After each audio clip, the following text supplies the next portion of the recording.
Aha, deməli uşaqlar, bu gün danışırıq dəyişən elektrik cəryanından. Ümumiyyətlə dəyişən elektrik cəryanında nədir, necə olur? Əsasən elektrik enerjisinin generasiyasından danışılır. Bunun üçün də generator adlanan cihazdan istifadə olunur. Generator bilirsinizmi nədir uşaqlar? Hər hansı növ enerjini elektrik enerjisinə çevirən qurğulardır. Generatorlar hər hansı enerjini elektrik enerjisinə çevirirlər. Qalvanik elementlər olsun, elektrostatik qurğular olsun, termobataryalar olsun, kosmik gəmilərdə iş prinsipinə qədər istifadə olunan, bu kosmik gəmilərdə istifadə olunan günəş batareyalarına qədər hamısı generatorlara aiddir. Yəni generatorlar nümunədir. Dəyişən cəryan generatorunda uşaqlar əsasən iki hissə olacaq. Stator hissəsi adlanan hissə var, bir də rotor hissəsi adlanan hissə var. Stator güclü maqnit sahəsi yaradan elektromaqnitdir uşaqlar. Elektromaqnitdir. Rotor isə statorun daxilində yerlənir və bir də fırlanan hissədir. Fırlanan çərçivədir. Stator bəzən məsələn bizim dilimizdə induktor da adlanır. Rotora isə bəzən lövbər deyilir. Yenə deyirəm, fırlanan hissə olduğuna görə. İndi burada məsələ əslində bilirsiniz necə olur uşaqlar. Məsələn, fərz edək ki, burada 2 dənə maqnit var. Məsələn, tutalım ki, bu bizim bir maqnitimiz olsun. Bir dəqiqə. Deməli uşaqlar, bu şimal və cənub qütblərini mən çəkdim. İndi burada maqnit qütbləri var. Uşaqlar, bu maqnit qütblərin arasına bir dənə dəmir lövhə yerləşdiririk. Bax, belə bir lövhə yerləşdiririk. İndi burada bilirsiniz nə baş verir uşaqlar? Baxın, burada B induksiya xəttləri nə olacaq? Hamımız nə bilirik? B induksiya xəttləri şimaldan cənuba doğru yönələcək. Bunu hamımız bilirik, da düzdür? Bax belə. B induksiya xəttləri şimaldan cənuba doğru yönələcək. Belə göstərək. Aha, şimaldan cənuba doğru yönələcək. Buna mən deyirəm B induksiya. B induksiya. Aha. İndi burada belə bir şey var uşaqlar. Bu B induksiya xəttlərinin şimaldan cənuba getdiyi bizim hamımıza məlumdur. İndi burada nə olacaq? Əlbəttə ki, maqnit seli maksimal olacaq. Yəni bu lövhəni sanki elə biraz mən elə çəkmişəm ki, elə görünmür, amma əslində fərz elə ki, bütün bu maqnitlər, bu maqnit induksiyası bu lövhənin içindən keçir. Yəni bu lövhəni sanki elə düşün ki, bu onun içindən keçir də, maqnit induksiyası içindən keçir lövhənin və aşağı düşür. Burada indi belə olanda fi nə olacaq uşaqlar? Fi'nin qiyməti, yəni maqnit selinin qiyməti, hətta belə fi yazaq da, fi'nin qiyməti olacaq maksimal. Maqnit selinin qiyməti olacaq maksimal. Daha sonra nə olacaq uşaqlar? Sonra başlayırlar bu lövhəni omega bərabər konstant olan bir bucaq sürətindən fırlatmağa. Yəni omega bərabər sabit bucaq sürətindən başlayırlar fırlatmağa. Omega bərabər konstant. Müəyyən bucaq altında, belə deyək də, başlayırlar bunu fırlatmağa. Bax belə, bunu belə deyək də, belə fırladırlar. Bir dəqiqə. Bu istiqamətdə belə düşünün ki, fırladırlar. Omega sürəti ilə. İndi bunu hətta omega konstant buraya yazaq. Aha. İndi bunu belə fırlatdıqca nə olur uşaqlar? Əlbəttə ki, içindən keçən maqnit selləri get-gedə azalır da, düzdür? Fi maqnit maksimumu idi əvvəl. Daha sonra fırlatdıqca nə olacaq? Fi başlayacaq azalmağa. Fırlatdıqca başlayacaq azalmağa. Bəs burada nə olur uşaqlar? Artıq omega bərabər bucaq sürətinə fırlandığına görə lövhədən keçən belə deyək də, induksiya azalır. İnduksiya azalırsa fi azalır, onda da cəryan yaranır. Vəssalam. Yəni induksiya cəryanı əslində deyirik biz maqniti lövhəyə yaxınlaşdıranda maqnit seli artdığına görə cəryan yaranır. Lövhədən uzaqlaşdıranda eyni məntiqdir da. Burada da 2 dənə maqnitin arasına lövhə yerləşdiriblər. Bu maqnitin bir qütbündən, şimalından cənubuna doğru əlbəttə ki, burada nə gedir? İnduksiya gedir. Sadəcə burada o lövhəni biz fırlatdıqca lövhənin içindən keçən azalır axı induksiyanın sahəsi. Ona görə də induksiya azaldığına görə vəssalam cəryan yaranacaq. Induksiya cəryanı yaranacaq və burada uşaqlar belə bir şey var. Bu lövhəni fırlatmaq hesabına nə olur? Cəryan yaranır. Yəni mexaniki enerji lövhənin fırlanması hesabına yaranır. Mexaniki enerji cəryan yaranırsa elektrik enerjisinə çevrilir. Vəssalam. Və buna da ona görə də generator deyirlər. Mexaniki enerjini elektrik enerjisinə çevirən qurğudur. Mexaniki enerji də hərəkət nəticəsində əmələ gələn enerjidir. Yəni sən bu lövhəni fırlatmaq üçün mexaniki enerji sərf edirsən. Onun nəticəsində də cəryan yaranırsa, deməli enerji elektrik enerjisinə çevrilir. Aha. Və yadınızda saxlayın ki, generatorlarda yüksək gərginlik olur həmişə. Bunu da yadınızda saxlayın. Aha. Bu belə. Bunu bildik. Daha sonra dedik, iki hissəsi var. Stator və rotor. Statorda güclü maqnit sahəsi olan hissədir. Obyekt dediyimiz. Rotorda içində fırlanan lövbərdir. İndi bunu bildik. Sadəcə bunu bildim ki, iş prinsipini biləsiniz. Daha sonra burada biz danışa bilərik dəyişən cəryan generatorlarında o rotoru fırladan belə deyək də, fırlatmaq üçün nədən istifadə olunur? Sudan istifadə olunur. Yəni onun içərisinə su tökülür və o da pərlərin fırlanmasına səbəb olur. Bunun nəticəsində təbii ki, potensial enerjiden istifadə olunur da, belə deyim, potensial enerjiden istifadə olunur, elektrik enerjisi yaranır. İndi burada belə bir şey var uşaqlar. Tam ki, bu həmən generatorun sarğacı olur da. Generatorun sarğacında maqnit seli necə dəyişəcək? Maqnit seli uşaqlar fi bərabərdir, fi maksimum kosinus omega t qanunu ilə dəyişəcək. Yaxşımı? Bunu yadınızda saxlayaq. Omega t qanunu ilə dəyişir. Elektromaqnit induksiya qanununa görə də biz nə bildik ki, EHG yaranır. Əlbəttə burada EHG nə olacaq bəs? EHG nədir uşaqlar? EHG bərabərdir mənfi delta fi bölək delta t'dir. Yəni fi'dən birinci tərtib törəmədir da, düzdür? Delta fi'dən birinci tərtib törəmədir. Ona görə də sən bundan bir tərtib törəmə alacaqsan. Onda nə olacaq uşaqlar? EHG-miz olacaq. EHG bərabərdir EHG maksimum sinus omega t. Çünki kosinusun törəməsi mənfi sinusdur. O mənfi sinus bu mənfi itirir və sinus omega t qanunu ilə dəyişmiş olur. Bax, bu maqnit selinin dəyişmə qanunudur. Bu da EHG-nin dəyişmə qanunudur. Yenə deyirəm, birinci tərtib törəməsi olduğuna görə. Vəssalam. İndi burada bəs gərginlik necə dəyişəcək? Gərginlik də ya U bərabər U maksimum kosinus omega t ya da sinus omega t qanunu ilə dəyişəcək. Bunu da bilək. Bu da bizim gərginliyimiz.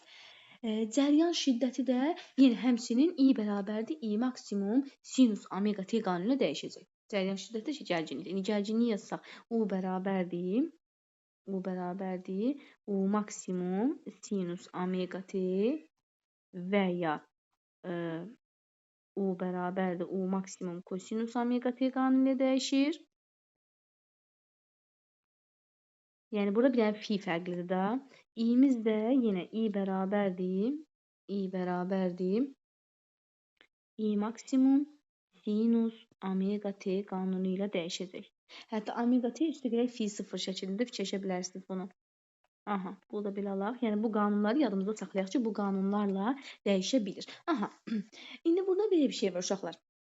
EHG-nin bəs biz amplitude qiymətini tapmaq istəsək necə tapacağıq? Uşaqlar, bax, sizə mən bir söz demişdim da, yadınızdadsa biz belə bir düstur keçmişdik. EHG-nin maksimal qiymətini tapanda biz nə demişdik? Mənfi delta fi bölək t. İndi modulda baxıram deyə mənfini heç yazmıram. Modulda tutam ki, baxıram da delta fi bölək delta t yazıram. Uşaqlar, yadınızdadsa mən sizə belə bir söz demişdim. Bir kəmiyyəti t-yə bölmək omegaya vurmaq deməkdir. Yəni fi böl t yazmaqdansa fi vur omegada yaza bilərəm. Onda yazsam fi omega, o da bərabərdir. Fi'nin yerinə bs yaza bilərəm axı. Bs vuraq omega yaza bilərəm. Yəni onda EHG üçün biz nə alırıq? EHG maksimumun qiyməti bərabər olur. EHG maksimum bərabər olur bs omegaya. Bax, belə düsturları məsələn istəsəz əzbərləyə də bilərsiniz. Əlbəttə, istəsəz yadınızda saxlaya bilərsiniz ki, məsələn zamana bölməyin əvəzinə omegaya vurmaq kimi də fikirləşə bilərəm. O da yadınızda saxlayın. Aha. Sonra dəyişən cəryan anlayışı var. Ümumiyyətlə, ay müəllim, dəyişən cəryan nədir? Dəyişən cəryan uşaqlar. Baxın, biz sabit cəryan qanunları keçmişdik. I bərabər Q böl T, I bərabər U bölür və s. Bunlar sabit cəryan qanunlarıdır uşaqlar. Dəyişən cəryan zamana görə dəyişir. Yəni zamana görə dəyişən istənilən cəryan bizim üçün dəyişən cəryandır. Bu cəryanları dəyişən cəryan generatorları da deyirlər hətta. Dəyişən cəryan generatorları da adlanır. Aha. Və sizə bir söz deyim uşaqlar, bu generatorla bağlı. Biz dedik stator və rotorda. Rotor nə idi? Lövbər olan, fırlanan hissə idi. Yəni birdən düşə bilir o. Rotor həmişə fırlanan hissədir. Stator isə tərpənməz qalır ha həmişə. O lövhə fırlanır deyə orada induksiya sahəsi dəyişir. O yadınızda saxlayın induksiya cəryanı. Aha. İndi danışaq uşaqlar, generatordan danışaq, indi danışaq transformatordan. Bir də transformatordan danışaq uşaqlar.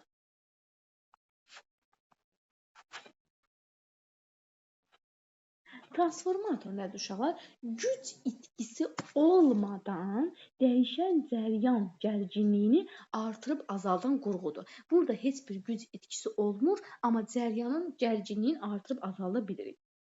Yəni ideal transformatorlarda biz düşünürük ki, güc konstantdır, omega konstantdır, amma burada gərginlik artıb azalır. Onu bu şəkildə düşünürük. İndi bəs bu məsələ necə baş verir? Gəl ona baxın. Çəkək. Baxın, bu olsun bizim transformatorımızın quruluşu. Burada uşaqlar 2 dənə dolaq olacaq. Baxın, belə olur da dolağımız. Fərz edək ki, bunu burdan belə tutalım ki, bir mənbəmiz var burada. Bir dəqiqə. Aha, burada bizim bir mənbəyimiz var. Bu mənbədən gəlir cəryan, düzdür? Tutalım ki, bunun elə bil ki, uşaqlar alt hissəsindən keçirir. Bax, bunun arxasından keçir, gəlir bu dolağın üstündən belə fırlanır. Başlaya bildim necə? Sonra altından keçir, yenə burada üstündən fırlanır. Altından keçir, buradan gəlir üstündən fırlanır. Bax belə. Dolağımız bu şəkildə olur. Aydın oldu mu? Belə fırlanır. Elə bir ki, dolayıblar da buna. İpi dolayıblar. Bax, bu kubun bu hissəsinə ipi dolayıblar. Həmçinin eyni şey digər tərəfdə də olur. Buradan elə bilin bir dənə belə yumru çəkilib, bunu gətirib, bax bunu bu dolağın içərisindən, hətta bunu üstdən də fişəşə bilərik ki, bax bu belə buradan gəlib üstdən, bax belə bu şəkildə dolanıb. Yəni dolağın içərisinə daxil olub da elə düşünün. Baxın, gəlin belə düşünək. Bir dəqiqə. Aha, belə. Belə fərz ilə bunun arxasından keçib yenə bax belə üst tərəfdən yenə dolanıb. Arxasından yenə keçib yenə üst tərəfindən dolanıb. Bax belə. Bu şəkildə. Bu da buradan belə. Bu da bir hissəsi. Vəssalam. Bax bu olur bizim burada olsun belə. Yəni mənbələrimiz. Bura olsun U1, bura olsun U2. Hə.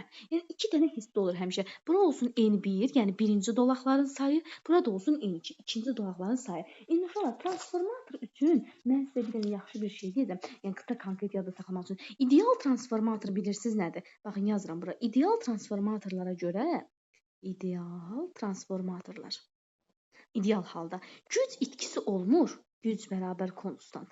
Həmçinin bucaq sürəti omega bərabər konstant. Bununla uşaqlar gərginliyi artırırlar, gərginliyi azaldırlar. Yəni bizim iki cür transformatorumuz var. Alçaldıcı və yüksəldici transformator. Transformatorda da transformasiya əmsalı deyilən bir anlayış var uşaqlar. O transformasiya əmsalının K ilə ifadə olunur.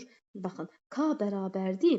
Burada bir sıra bərabərliklər var. Gəlin o bərabərlikləri. K bərabərdir. Transformasiya əmsalı nəyə bərabərdir uşaqlar? Birinci dolaqların sayı bölək ikinci dolaqların sayına. O da bərabərdir. Birinci halda elektrik hərəkət qüvvəsi bölək ikinci haldakı elektrik hərəkət qüvvəsi. Həmçinin birinci dolağın gərginliyi bölək ikinci dolağın gərginliyi ilə. O da bərabərdir. Cəryan şiddəti bunlarla tərsi asılı olduğuna görə uşaqlar I2 bölək I1 şəklində də transformasiya əmsalından istifadə olunur. Bunu həmişə yadınıza saxlayın. Yaxşımı? Bax bu şəkildə. İndi burada transformasiya əmsalında bir də faydalı iş əmsalı deyilən anlayış var uşaqlar.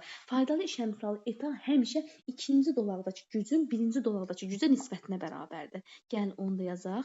Eta bərabərdir P2 bölək P1 vuraq 100%. Burada da uşaqlar güc nədir? Güc I-da axı ifadəmiz. Onda I2 U2 bölək I1 U1 vuraq 100%-lə faydalı iş əmsalını siz həmişə təyin edə bilərsiniz. Yəni burada da nədən istifadə edim mən? Güc bərabərdir I-U-ya. Yəni birinci dolağın gücünü istəyirsənsə, birinci cəryan şiddətinin gərginliyə vurmalısan, ikinci dolağın gücünü istəyəndə ikinci cəryan şiddətinin gərginliyə vurmalısan. Vəssalam. Bu da olur bizim transformasiya əmsalımızın ifadəsi. Bundan başqa biz nədən deyə danışa bilərik?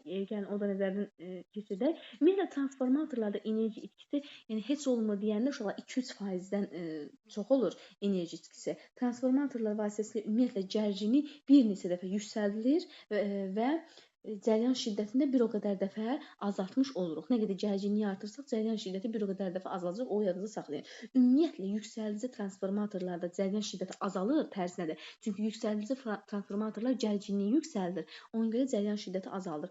Alçaldıcı transformatorlarda isə cəryan şiddəti azalır deyə gərginlik azalır deyə cəryan şiddəti artır. Yəni orada yüksəldici, alçaldıcı transformatorlar gərginliyi yüksəldib alçaldır. Ona görə də o sözlərin əksi şəkildə cəryan şiddəti olur. Yaxşımı? Yəni yüksəlici transformatorlarda cəryan şiddəti azalır, alçaldıcı transformatorlarda cəryan şiddəti artır. Bunu da yadınızda saxlayın. Məişətdə işlənən cəryan larda da əsasən tezliyimiz standart tezlik yazılır və 50 Hz-dən ibarətdir. Yəni 1 saniyədə nə olacaq uşaqlar? 50 dəfə cəryan istiqamətin dəyişir. 50 dəfə əks istiqamətdə gedir hər 1 saniyədə. Aha, bu belə. İndi uşaqlar, buradan transformatorda biləndən sonra bizim əsas məsələmiz, baxın, yenə deyirəm, dəyişən cəryan dövrəsində 3 növ müqavimət olur. Aktiv müqavimət, tutum müqavimət və induktiv müqavimət. İndi gəlin birinci biz danışaq aktiv müqavimətdən. Aha, aktiv müqavimət nədir uşaqlar? Aktiv müqavimət odur ki, mənbədən gələn elektrik enerjisi istilik enerjisinə çevirən müqavimətdir. Bu müqavimətdə də belə deyək də, cəryan keçən naqildən istilik ayrılanda ona aktiv müqavimət deyilir, belə deyək. Əgər cəryan keçirsə naqildən, vəssalam, burada aktiv müqavimət adlanır. Ona görə də bu məsələdə uşaqlar ohm qanunu ödəniləcək. Bax, dövrəmizdə belə olacaq. Gəlin. İndi burada uşaqlar biz dedik ki, ohm qanunu ödənilir. Ona görə də nə olacaq? Ona görə də bax bu şəkildə olacaq. Mən bilirəm ki, gərginlik burada U bərabərdir. U maksimum kosinus omega t-dir da, düzdür? İndi I də bərabərdir uşaqlar. U böl R olduğuna görə. Yəni, dolayısıyla I U-dan düz mütənasib olduğuna görə onda avtomatik I də nə olacaq uşaqlar? I də bərabərdir. U-nun yerində elə bil U maksimum kosinus omega t yazıram. Bölək R. O da bərabər olacaq. Bax, bu bizə nə verir? Bu bizə I maksimumu vermir. Alınır I maksimum kosinus omega t. Yəni, bunların hər ikisi nə olur? Eyni fazada rəqs edirlər da. Eyni fazada rəqs edir. I və U eyni fazada rəqs edirlər. Vəssalam. Bax, bunu bilsək, bizim üçün kifayət. Aktiv müqavimət üçün deyə biləcəklərimiz bu qədərdir. Yəni, əsas burada sən onu bil ki, I ilə U burada düsturumuzdan da gördüyümüz kimi eyni fazada rəqs eləyəcəklər. Bu bizim üçün aktiv müqavimətin ifadəsidir. Sonra bizdə var uşaqlar tutum müqaviməti. Gəlin o ikinci halda tutum müqaviməti. Aha. İndi uşaqlar danışırıq ikinci tutum müqavimətdən. Tutum müqavimətdə belə bir şey var əslində uşaqlar. Əslində bilir ki, kondensator dəyişən cəryan dövrəsində göstərdiyi müqavimət tutum müqaviməti olacaq, söz yox. Sadəcə burada belə bir şey var ki, əslində biz bilirik ki, kondensatordan cəryan keçmir da, düzdür? Çünki kondensatorun lövhələri arasında həmişə dielektrik olur axı. Bəs ay müəllim, burada necə olur? Amma dəyişən cəryan mənbəyində uşaqlar kondensatorlar belə deyək də periodik olaraq dolub boşalır. Kondensatorlar dolur boşalır. Ona görə burada dəyişən cəryan axır. Bu zamanda kondensatorlarda axan belə dəyişən cəryan dövrəsində müəyyən bir müqavimət olur ki, mən ona tutum müqaviməti deyirəm. Və dövrəmizdə kondensatordan ibarət olur əlbəttə ki, gəlin şəklində çəkəm. Bax bu şəkildə olur. İndi uşaqlar dedik ki, burada bir dənə müqavimət olur, göstərilən dəyişən cəryan dövrəsində müəyyən müqavimət olur. Biz buna nə deyəcəyik uşaqlar? Tutum müqaviməti deyəcəyik. Baxın, XC hərfi ilə ifadə olunur, bərabərdir nəyə? Gəlin belə adını yazaq hələ. Tutum müqavimət. Aha, bu oldu bizim tutum müqavimətimiz. İndi uşaqlar, burada əlbəttə ki, Q bərabər CU ifadəsindən istifadə olunacaq da kondensator olduğuna görə. Gəlin burada baxaq. Biz bilirik ki, burada Q-nun ifadəsi Q bərabərdir. Q maksimum kosinus omega t ifadəsi ilə təyin olunacaq. Düzdür? İndi burada dövrdən keçən cəryan şiddətini tapanda yükün zamana görə nisbətinə baxırsan. Çünki burada tutumdan söhbət gedirsə, uşaqlar, məsələdə Q var axı. Məsələmizdə Q var. Ona görə sən burada artıq cəryanı tapanda I bərabərdir nə yazmalısan? I bərabərdir Q böl T ifadəsindən nə görürəm uşaqlar? Q birinci tərtib törəmədir. Zamana görə, daha doğrusu birinci tərtib törəməsi cəryanı verir. Onda I bərabər olacaq. I maksimum kosinusun törəməsi mənfi sinusdur. Ona görə mənfi sinus omega t olur. Bax, bu da olur cəryan şiddətinin ifadəsi. Yəni Q-dən bir tərtib törəmə alırsan. Ona görə də cəryan şiddəti rəqsləri Q rəqsləri pi bölü 2 qədər qabaqlayır. Amma Q ilə U uşaqlar eyni fazada rəqs edir. Ha, o da yazaq. Çünki U nədir? Baxın, Q bərabərdir CU-ya görə, hətta gəlin bir yazaq, U bərabərdir Q böl C-yə görə, sən burada nə görürsən? U ilə Q düz mütənasibdir da. Düz mütənasib olduqlarına görə də bunlar eyni fazda rəqs edəcəklər. Yəni U-nu da eynən Q kimi yazacağam. U maksimum kosinus omega t. Amma I rəqsləri pi bölü 2 qədər qabaqlayacaq Q böl T ifadəsinə görə. Yəni kondensator deyən kimi ağlınıza cəryan üçün Q böl T ifadəsi gəlsə, oradan olsa onu özünüz təyin edə biləcəksiniz ki, bu niyə belə oldu? Aydın oldu mu? Bax, bu olur bizim rəqslərimiz. Şimdi uşaqlar, burada sizə bir söz deyəcəm. Tutum müqavimətinin düsturu var. Gəlin o düsturumuzu nəzərə alaq.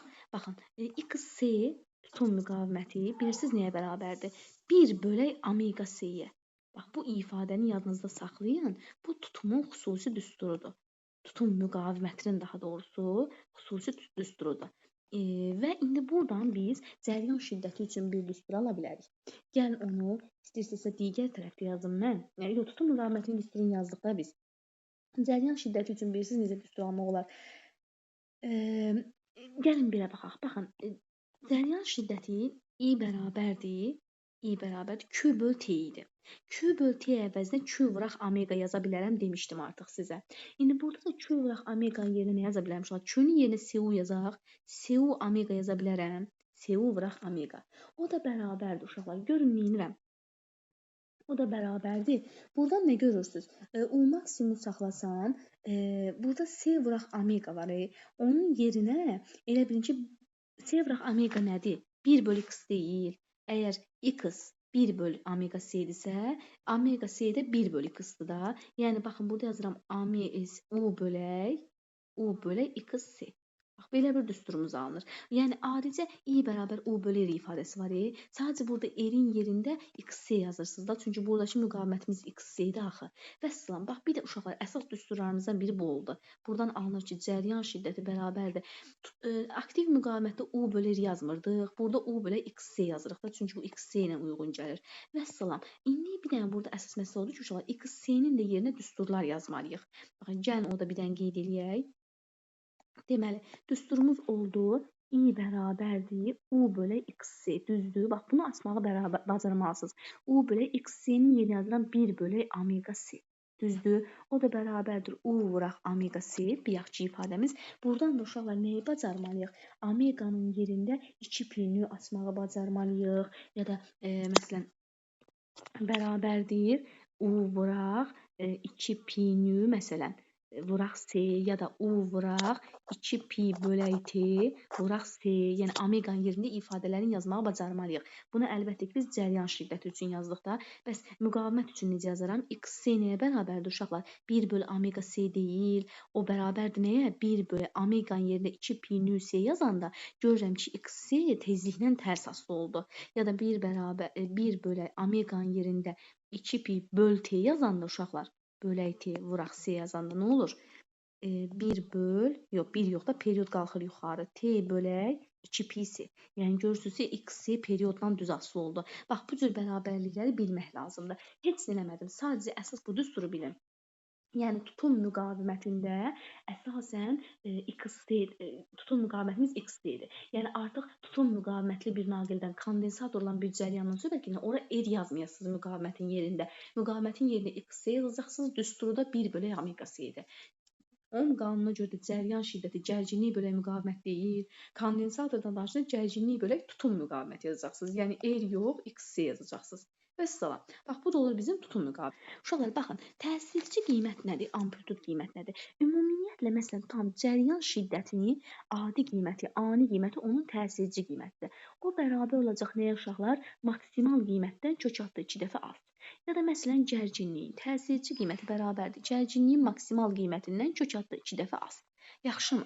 Bax, belədir ki, mən görürəm ki, təsirçi qiymət amplitud qiymətdən kökatda 2 dəfə az olur. Ya da məsələn, indi tutalım ki, burada gücdən danışıram, düzdür? Güc nəyə bərabər idi? Güc bərabərdir I-ya, düzdür? İndi burada mən nə yazacağam onda? Güc bərabər olacaq I maksimum bölək kökatda 2. I-nin yerində I maksimum bölək kökatda 2 yazıram. Vuraq. U-nun da yerində U maksimum bölək kökatda 2 yazıram. O da bərabərdir I maksimum U maksimum bölək 2. Bax, gərginlik güc üçün belə bir ifadə aldım. Yaxşımı? Ya da məsələn, gücün başqa bir düsturundan istifadə edək. Güc bərabərdir nəyə? I kvadratı R-ə. Yəni, o da bərabərdir I maksimum bölək kökatda 2-nin kvadratı vuraq R-ə. O da bərabərdir I maksimum kvadratı R bölək 2. Düzdür? Bax, bu şəkildə ifadəmiz alına bilir. Və yaxud da güc bərabərdir U kvadrat bölək R-ə. Belə bir düsturumuz var. O da bərabər. U-nun yerinə nə yazacağım uşaqlar? U maksimum bölək kökatda 2-nin kvadratı bölək R. O da bərabərdir U maksimum kvadratı bölək 2R. Düzdür? Bax, bu şəkildə ifadələrimiz alınır. Yəni, istəyirsiniz burada da hətta yazın, burada birinci yazmaq. Yəni, sadəcə təsirci qiymətlərlə yazırsan, P-nin özünün qiyməti I-udur. O da bərabər I-nin yerində maksimumla yazmaq üçün I maksimum bölü kök 2 yazırsan, U-nun da yerinə U maksimum bölü kök 2 yazırsan, o deyilir I maksimum, U maksimum kök 2. Yəni, təsirci qiymətin yerində maksimalla yazmaq istəyirsənsə, mütləq nə etməlisiniz? Maksimum bölü kök 2 elə təsirci qiyməti verir. Yaxşımı? Bir də Q-nin ifadəsi ola bilər. Bu gücün ifadələri idi da. Bir də Q-nin ifadəsi görə bilərsiniz. Bəs Q nəyə bərabərdir uşaqlar? Q bərabərdir bildiyimiz kimi I kvadratı RT. Bəs salam, gəl qoyaq yerinə I-nin yerinə nə yazacağam? I maksimum bölü kök 2-nin kvadratı RT. O da bərabərdir I maksimum kvadratı bölü 2 vuraq RT. Düzdür? Vəssalam. Hətta o birləri də yaza bilərik. Q bərabərdir. Nə var? U kvadratı bölək R vuraq T. O da bərabər. U-nun yerinə nə yazacam uşaqlar? U maksimum bölək kök 2-nin kvadratı bölək R vuraq T. O da bərabərdir. U maksimum kvadratı 2R vuraq T. Düzdür? Bax belə. Bax, bu şəkildə yadınızda saxlaya bilərsiniz. Hətta Q-nun IUT ifadəsi var da. IUT ilə geçsəm, onda nə olacaq? I-nin yerinə yazacağam. I maksimum bölü kök 2 vuraq. U-nun yerinə yazacağam. U maksimum bölü kök 2 vuraq T. O da olacaq I maksimum, U maksimum, T bölü 2. Bax, bunlar olur bizim təsirci və amplitud qiymətlərinin əsas bilsəm, I-nin, U-nun gətirib gücün ya da istilik miqdarının yerində qoya bilərəm da, düzdür? Bax, bu şəkildə qoyub məsələlərimizi həll edirik. Vəssalam, dərslərimizdən bir dənə qaldı. İnduktiv müqavimət, o da gələn dərs keçəcəm. Ondan sonra gərginliklə bağlı bir problemimiz qalmayacaq.